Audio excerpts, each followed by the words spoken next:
Eh bien, bienvenue dans ce tutoriel qui consistera à vous présenter un petit peu le panel de gestion de launcher de BindLaunch. Donc tout d'abord, pour accéder au panel, rien de plus simple, il suffit de cliquer sur le petit bouton profil, ensuite d'aller dans Launcher, ensuite de cliquer sur Gestion des launchers. Et c'est ici que vous aurez la liste des launchers que vous aurez créés. Donc comme vous voyez, je n'ai créé aucun launcher, donc on va en créer un ensemble. Donc pour créer un launcher, rien de plus simple, il suffit de cliquer sur Launcher, créer un launcher. Ensuite, vous allez être redirigé sur une page avec beaucoup de champs vides à remplir. Donc on va les remplir ensemble. La première catégorie est optionnelle. Il s'agit des dimensions. Ensuite, vous avez la catégorie plein écran. Donc grâce à cette option, vous pouvez choisir ou non si vous voulez que le launcher s'affiche en plein écran. Donc moi, je vais laisser sur non. Ensuite, vous avez la catégorie serveur qui, elle, est optionnelle, qui vous permettra de vous connecter automatiquement sur votre serveur après le lancement du jeu. Donc ici, si vous voulez activer cette option, il suffit de rentrer votre IP et votre port de serveur.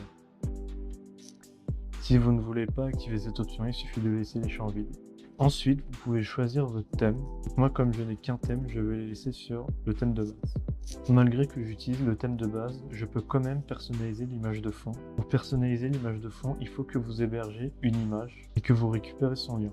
Donc moi, je vais aller sur Dropbox et vous pouvez voir ici que j'ai plusieurs images que j'ai déjà hébergées. Donc je vais en choisir une, donc celle-ci me convient parfaitement. Je vais copier le lien, retourner sur le panel, le coller et remplacer le 0 par un 1. Alors cette procédure est hyper importante parce que si vous ne remplacez pas le 0 par un 1, ça ne fonctionnera pas. Ensuite, vous avez un onglet plugin. Donc ici, je n'ai pas acheté de plugin, donc je n'ai rien qui s'affiche. Mais si vous avez des plugins, vous pourrez bien évidemment les configurer, les activer ou les désactiver ici. Ensuite, si on descend un petit peu plus bas, on a une catégorie authentification qui nous permet de choisir la méthode d'authentification pour lancer le jeu. Donc vous pouvez choisir uniquement Premium, uniquement en version craquée, Premium et craqué, et une version personnalisée dont on ne parlera pas dans cette vidéo. Moi en l'occurrence, je vais rester sur la version Premium, ça ira très bien pour ce test. Ensuite, vous devez renseigner le nom du répertoire du jeu. Donc à bien faire attention, il ne faut pas mettre de points devant le répertoire du jeu, car le launcher le fera pour vous. Donc moi ici, pour vous montrer, je vais mettre test. Ensuite, vous pouvez renseigner le nom de votre serveur. Moi ici, je vais mettre test également. Ensuite, vous pouvez choisir le titre dans la barre de navigation, donc en fait dans la barre de tâches de Windows. Moi, je vais mettre test aussi. Ici, vous pouvez choisir la version de votre launcher et bien évidemment, vous pouvez choisir une version customisée.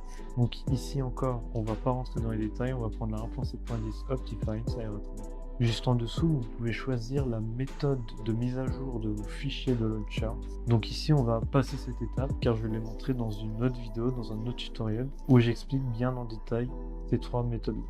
Enfin ici, vous devez renseigner l'URL de votre logo. Bien évidemment, c'est optionnel. Donc moi, encore une fois, j'ai hébergé mon icône qui s'appelle icône.png.